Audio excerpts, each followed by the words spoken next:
a proposta de estarmos aqui cobrindo, né, os cultos, tá? E os demais ministérios, quando nós falamos sobre a intercessão, tá bem? Então, cada reunião e ministério da igreja, ele deve ser coberto por oração. Para quê? Para que o Espírito Santo opere livremente. Isso não quer dizer que o Espírito Santo está condicionado ao homem. Isso não quer dizer que o Espírito Santo é um serviçal do homem. Não é isso, mas é a proposta da nossa intercessão. Ela está ligada ao que a palavra nos instrui em fazermos. É sobre isso que nós estamos falando. Atos dos Apóstolos, capítulo de número 4, versículo de número 31, o que está escrito? E tendo orado, moveu-se o lugar em que estavam reunidos, e todos foram cheios do Espírito Santo e anunciavam com ousadia a palavra de Deus. Com essa autoridade, com essa autonomia, eles anunciavam a palavra de Deus. E tendo orado, por quê? Porque o próprio Deus já tinha designado o que iria executar.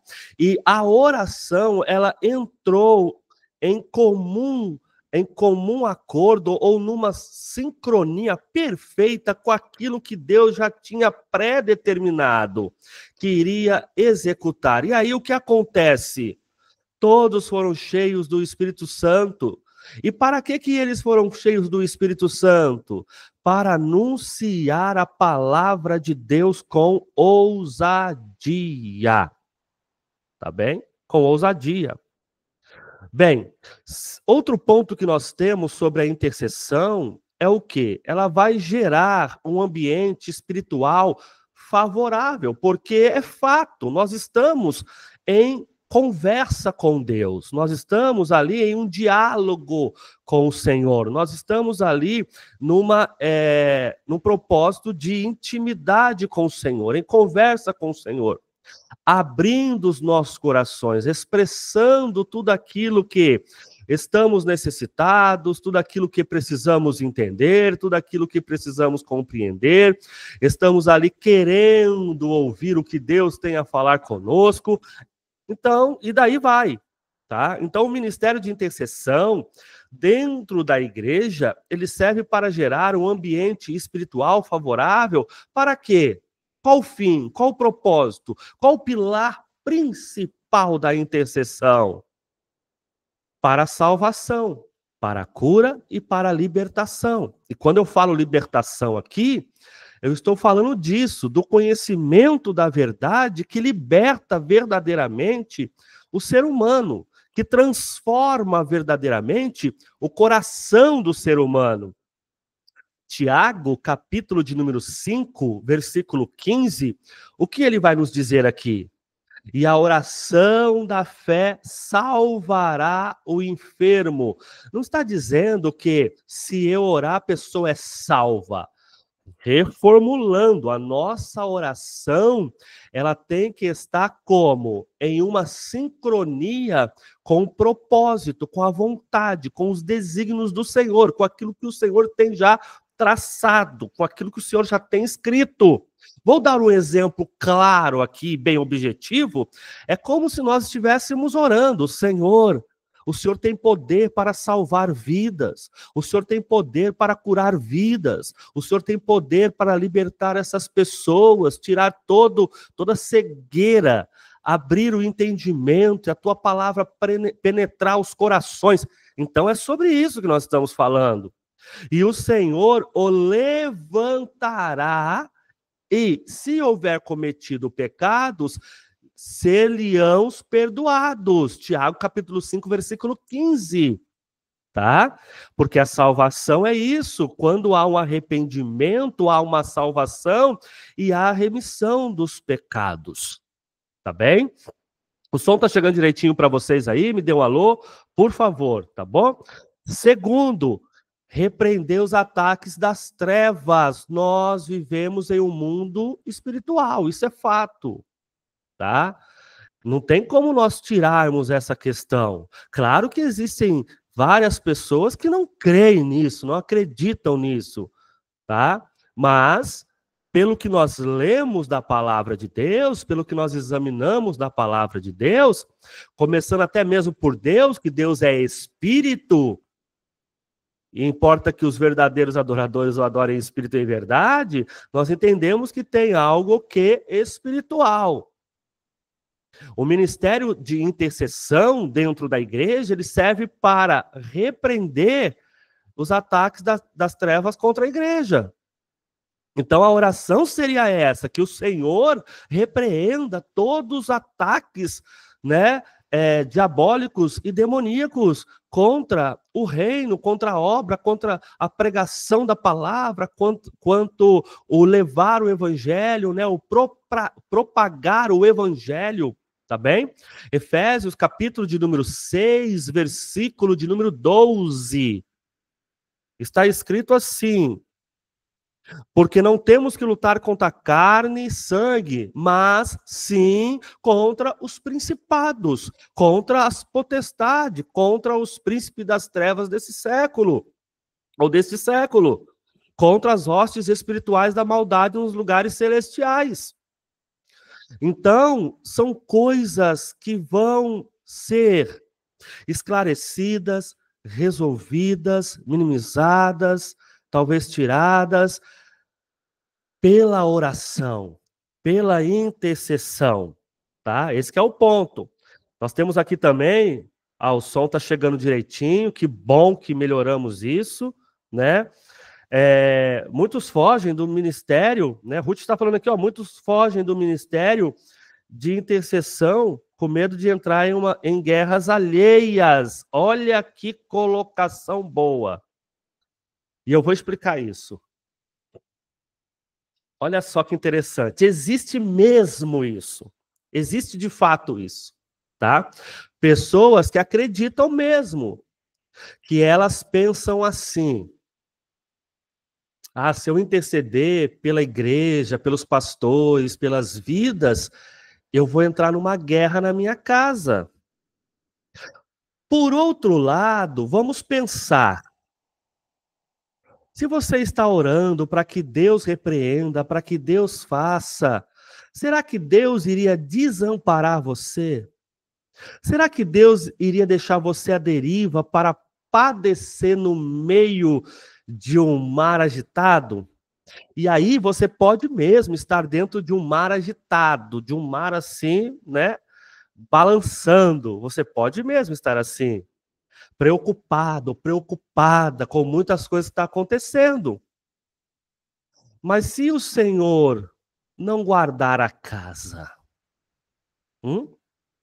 então, se nós estamos trabalhando para um Deus, será que esse Deus também não vai nos guardar? E ainda que alguma coisa venha, né, nos atingir, será que Deus não vai nos sustentar diante disso? Será que Deus não vai nos fortalecer diante disso? Até porque as orientações bíblicas é de intercessões. Entende?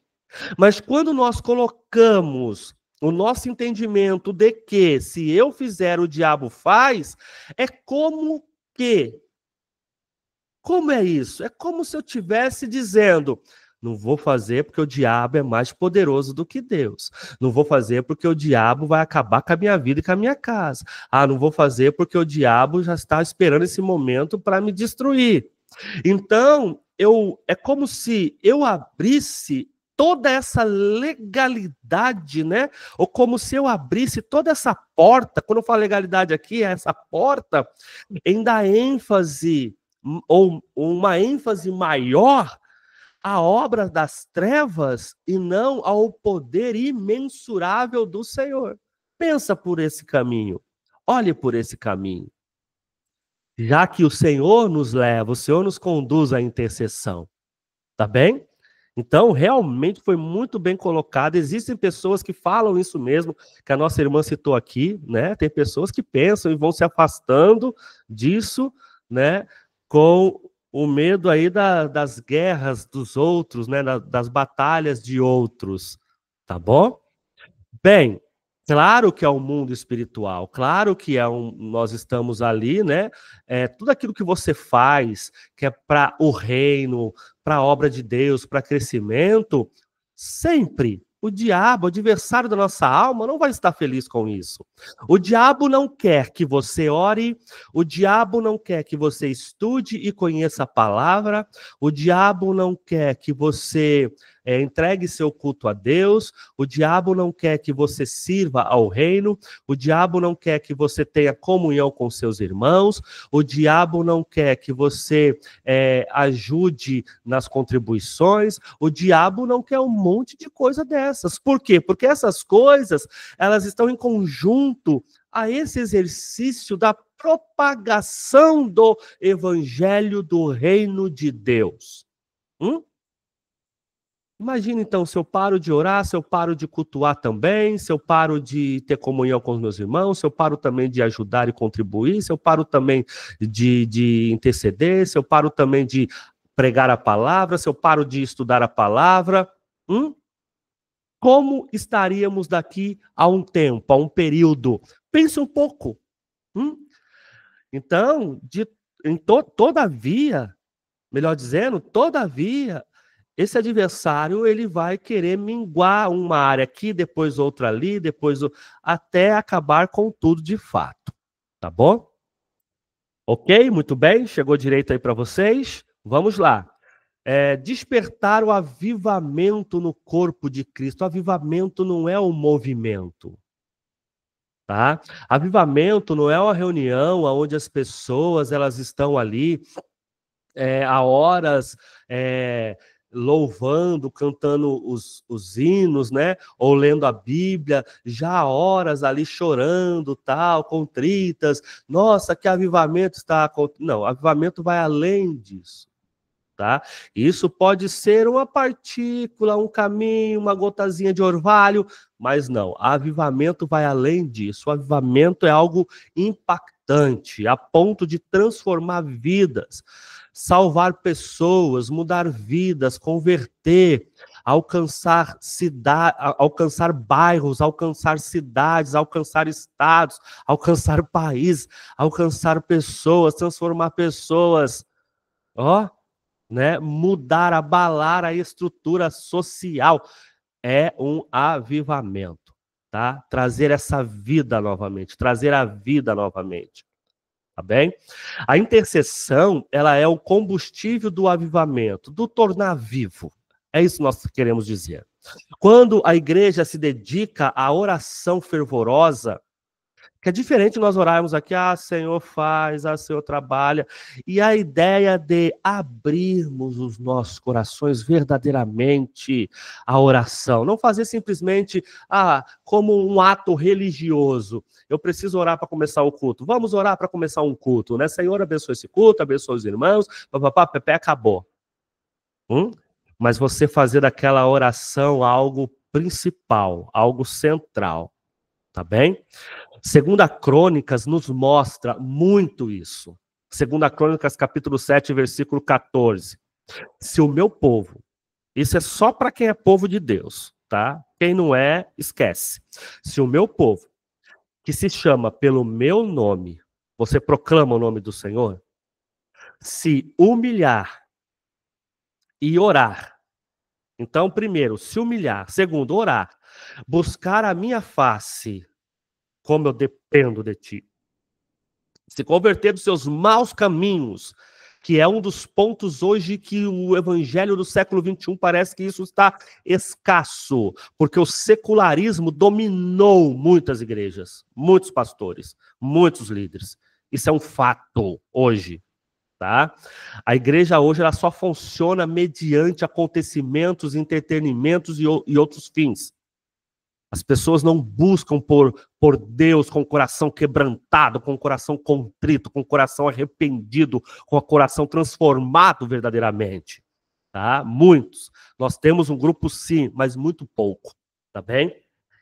Então, se converter dos seus maus caminhos, então eu ouvirei dos céus e perdoarei os seus pecados e sararei a sua terra.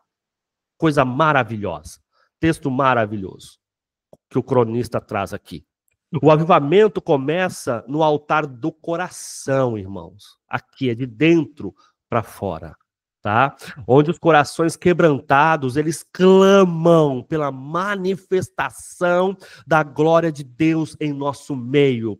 Deus transforma, Deus salva, Deus liberta, Deus muda, Deus traz maturidade, Deus traz conhecimento, Deus tira toda essa proposta da cegueira do entendimento, da cegueira do aprender, da cegueira da entrega, da cegueira do se doar, enfim. É por esse caminho. A intercessão, ela luta pelas famílias jovens e unidade. Porque a igreja que está junta em unidade de oração, ela avança. Não adianta o pastor orar, outro não orar, outro ora um pouquinho, outro está dormindo na oração, né? Ou outro não foi. Não, é unidade. Isso é um conjunto. Unidade. Então, claro que vamos lá, vamos estar orando. Às vezes os grupos são pequenos, às vezes é 1, 2, 3 pessoas, mas quando todos estão em unidades, em oração pelas famílias, pelos jovens, dentro dos propósitos de Deus, nós vamos ver coisas extraordinárias acontecerem. Então a intercessão, ela se torna esse trabalho, né? Árduo, claro, mas perseverante, né? E perseverante, eficaz. E através dela, lutamos pela família, pelos jovens e pela unidade do corpo. Não é que eu estou fazendo isso, não é que eu sou a pessoa que está lutando, não é isso. A proposta aqui não é essa. A proposta aqui é: Senhor, o Senhor ama as famílias. O Senhor ama vidas, o Senhor ama almas, o Senhor ama os jovens, o Senhor ama as crianças. E é aqui que nós estamos orando. Então, Tiago 5,16, confessai as vossas culpas uns aos outros. Meus irmãos, você está em deficiência, me permita usar essa expressão de forma figurativa, você está em deficiência com a oração, confesse, expresse, eu estou nessa deficiência, eu preciso voltar a orar, eu preciso abrir o meu coração, eu preciso rasgar o meu coração diante a presença de Deus. Então confesse as culpas uns aos outros e orais uns pelos outros, para quê? Para que venham sarar, para que sarareis.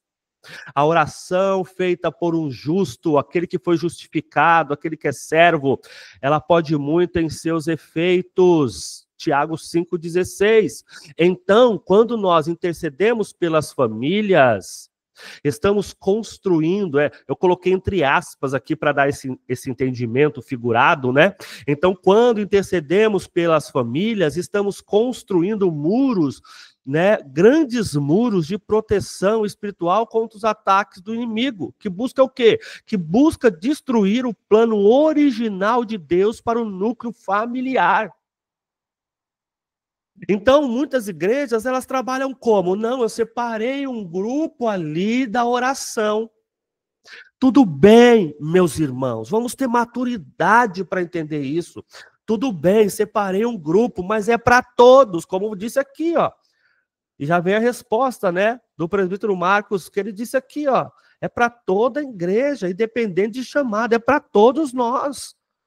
Entende? É para todos nós. É um trabalho árduo? É um trabalho difícil? Mas precisamos voltar à essência da oração, precisamos voltar a isso. Precisamos nos encontrar, precisamos estar ali juntos nesse propósito. É um trabalho difícil? Mas o que ele exige então?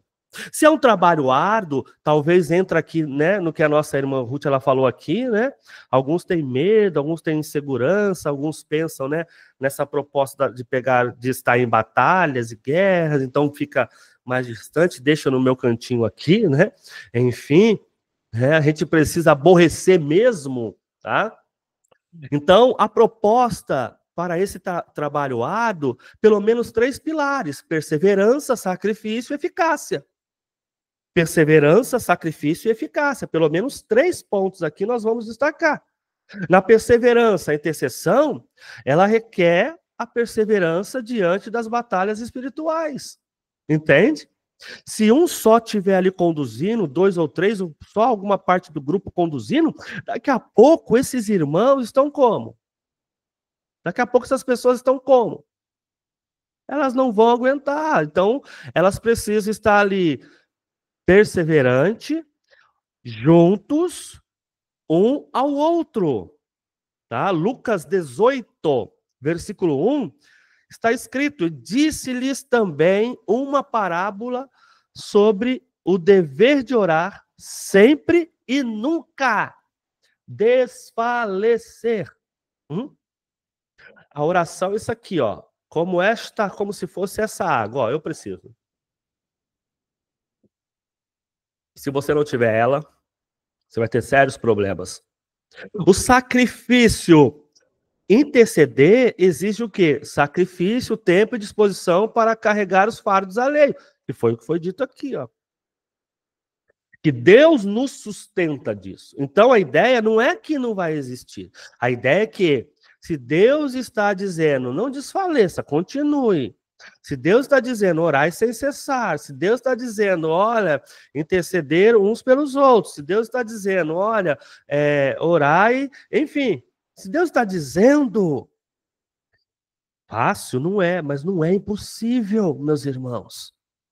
Então, Gálatas 6:2 ainda deixa claro, quando Paulo fala aos Gálatas, dizendo, ó, levai as cargas um dos outros. Não é você pegar todo o peso daquele irmão e botar nas suas costas, vai, irmão, fica leve aí. Não, é a ideia de eu compreender, é a ideia de eu saber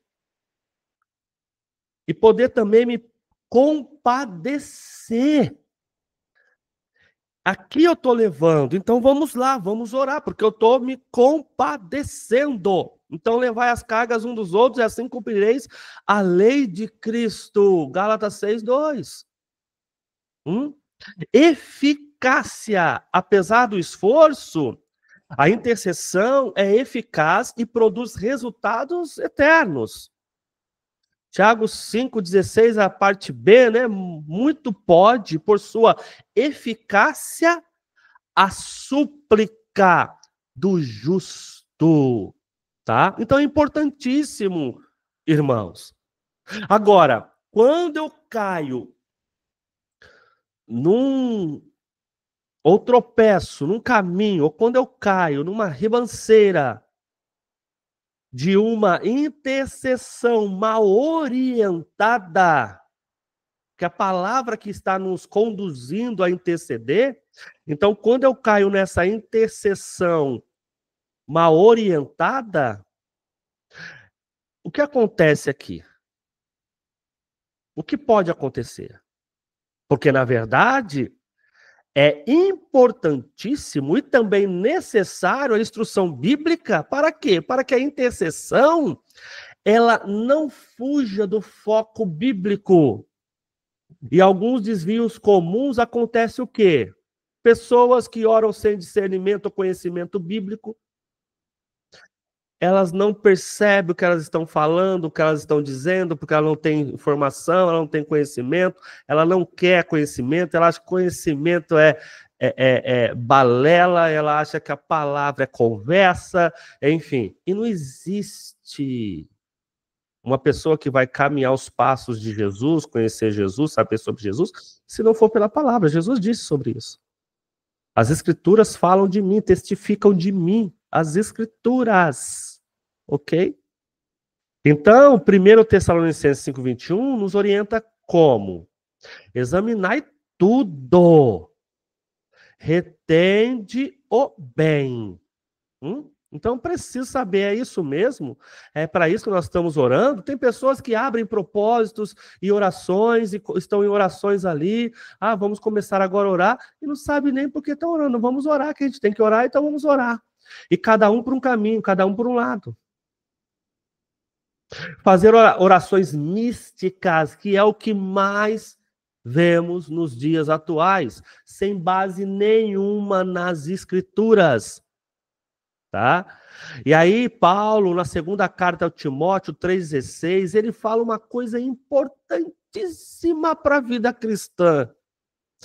Toda a escritura é divinamente inspirada e proveitosa para quê? Para quê? Se você está fugindo do aprendizado das escrituras, olha isso. Para que é? Primeiro, para ensinar. O ensinar que vai tirar a parte mística. Ok? O ensinar não vai esfriar o cristão. O ensinar vai tirar o místico do cristão. Tá? Para redarguir, para corrigir, para instruir em justiça. Olha que ponto importante. Esse versículo é fundamental. É uma base aqui do entendimento cristão, né? Outros usam fórmulas sem compreender a vontade de Deus. Tem pessoas que usam fórmula. Não, eu vou orar aqui, Deus vai fazer porque eu estou orando, porque eu tenho esse poder, porque Deus me deu, eu posso fazer isso, e quando eu faço isso, acontece isso, e eu aqui, eu aqui, eu aqui. Hã? Né? Jesus disse, Senhor, passa de mim esse cálice. Ele disse, mas o que ele vai continuar dizendo? Seja feita a minha vontade, Senhor? Ou ele vai dizer, seja feita a tua vontade. 1 de João 5,14, fica claro isso. E esta é a confiança que temos nele. Que se pedirmos alguma coisa, segundo a sua vontade, ele nos ouve. Opa, não é sair pedindo tudo e Deus nos ouvindo e fazendo tudo que a gente quer. Como crianças mimadas. Não é isso. O que ele está dizendo aqui, ó, se pedirmos alguma coisa segundo a sua vontade, ele nos ouve. 1 João 5,14. Outras pessoas têm a intercessão como motivação egoísta, sem amor, só para o bem próprio. Tiago 4,3 adverte muito isso, dizendo, pedis e não recebeis, porque pedis maus para o gastardes em vossos deleites. Então, a verdadeira intercessão, ela está fundamentada na palavra de Deus e busca a glória do Senhor acima de tudo. O Senhor seja glorificado em tudo. E não nos interesses pessoais ou experiências emocionais e vazias. Tá bom? Vazia. Vocês estão por aí? Estão me ouvindo bem? Dá um alô, como está chegando para vocês aí? Estão compreendendo bem o que nós estamos falando? Está ficando claro para vocês? Né? Tem alguma dúvida, alguma pergunta? Interage com a gente aqui também, para que possamos continuar, tá? E ter essa comunhão aqui. Como formar intercessores na igreja? Claro que é para todos, mas a gente parte do grupo. E aí vai alcançando todos com entendimento. Então a igreja ela precisa treinar intercessores, não apenas esperar aqueles que surjam. Então, eu preciso fazer isso com toda a igreja. Mostrar isso para toda a igreja. Ok? Então, é importante aqui destacarmos pelo menos 3 coisas. Ensinar o fundamento bíblico da oração, primeiro. Praticar momentos de intercessão coletiva e ter grupos de oração e vigilância. Então, primeiro, ensinar o fundamento bíblico da oração é o que nós lemos de 2 Timóteo 3,16. Tá? Então, vai pela palavra. Não existe evangelho sem a palavra, não existe cristianismo sem a palavra, não existe culto sem a palavra, não existe. Pode ser uma religião, pode ser algo místico, pode ser algo de qualquer fundamento, menos evangelho do reino de Deus. Tá? Sobre o que Cristo Jesus pregou, sobre o que Cristo Jesus iniciou, sobre o que Cristo Jesus falou, tratou. Tá bem? Praticar momentos de intercessão coletiva, perseverar em oração, velando nela com ações de graça, Colossenses capítulo 4, versículo 2, tá? E ter os grupos, né, de oração e vigilância, sim, vigiai e orai para que não entreis em tentação. Na verdade, o espírito está pronto, mas a carne é fraca. Carne sempre tendenciosa. Mateus 26, 41, tá? Incluir intercessores em decisões espirituais. Então, claro que muitas coisas que nós vamos fazer, precisamos do quê? Precisamos orar, precisamos, né, falar com Deus, precisamos de direção. A palavra do Senhor vai dizer que Davi, quando está em Ziclag, o que acontece ali? Ele vai falar com Deus e ele precisa de uma resposta de Deus para saber a decisão que ele vai tomar. Tá bem? Atos 13:3 diz o quê? E tendo jejuado e orado, e posto sobre eles as mãos, os despediram. Precisamos falar com Deus, irmãos. Não estamos falando com Deus. Precisamos voltar à essência das nossas orações, contínuas, diárias, e principalmente nos pontos centrais, nos momentos centrais de orações. Incentivar jejum e consagração junto com a oração, mortificar essa carne, né? O jejum, ele é para Deus, não é para coisas, tá? Então fazemos, quando jejuardes, não vos mostreis contristados como os hipócritas, porque desfiguram seus rostos, para que os homens pareçam que jejuam. Mateus 6,16. Isso que eu estou fazendo, né, é diretamente para Deus. O treinamento de intercessores, então, ele deve ser uma prioridade na igreja local, pois é através deles que muitas batalhas espirituais são vencidas antes mesmo delas se manifestarem no plano físico, tá? A igreja que não ora, ela está em falha. A igreja que não ora, ela está em falha. A igreja, todos nós, ela está em falha. Tá bom? A intercessão agora como uma coluna. Vocês estão por aí, gente? A intercessão agora como uma coluna invisível. Então, se a pregação é o combustível que move a igreja, a intercessão é o óleo que mantém o motor funcionando em silêncio. Imagine um motor sem óleo. Né? Quem é do ramo aí vai saber, né? Sabe até melhor do que eu, mas e acredito assim. Então, imagina o motor funcionando, tentando funcionar sem óleo. Ela é a prática de amor, de humildade e também de comunhão, tá? Mostramos então aqui como amamos uns aos outros, mostramos aqui como somos humildes e dependemos, claro, dependemos de orações e estar ali com Deus. Mostramos também aqui esse momento de comunhão. Uma igreja que intercede é uma igreja viva. Uma igreja que não intercede é uma igreja morta. Então, ela se torna uma igreja atenta aos céus, ativa no mundo espiritual e sensível na direção do Espírito. Jeremias 33:3. Clama a mim, responder-te-ei, e anunciar-te-ei coisas grandes e firmes que não sabes. Ok?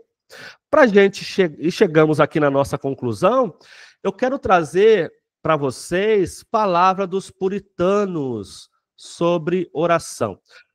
Tratando desse assunto, não tem como deixar de lado a proposta dos puritanos quando falamos sobre oração. Então temos John Owen aí, 1616 a 1683, ele tem uma citação que diz o seguinte: a oração é o principal meio pelo qual expressamos nossa fé na providência de Deus e na dependência de sua graça. Richard Baxter, ele diz o quê? 1615 e 1691, aproximadamente. A oração é o sopro da nova criatura. Assim como ninguém pode viver sem respirar, nenhuma alma pode viver sem orar. Thomas Watson, 1620, 1686, ele vai dizer o quê? A oração é a chave do céu e a fé é a mão que a gira. Então, ore com fé, tá? Ore com essa sabedoria. Nós temos Jonathan Edwards, 1703, aproximadamente 1758. E ele vai citar o seguinte: Jonathan Edwards teve o seu best-seller, né, Pecadores na Mão de um Deus Irado. Ele vai citar o seguinte: a oração é tão natural para a fé como a respiração é para a vida. Não podemos ter vida espiritual sem a oração. Aí nós temos Matthew Henry aqui, 1662, 1714, ele vai dizer o quê? Quando a oração sobe, a bênção desce.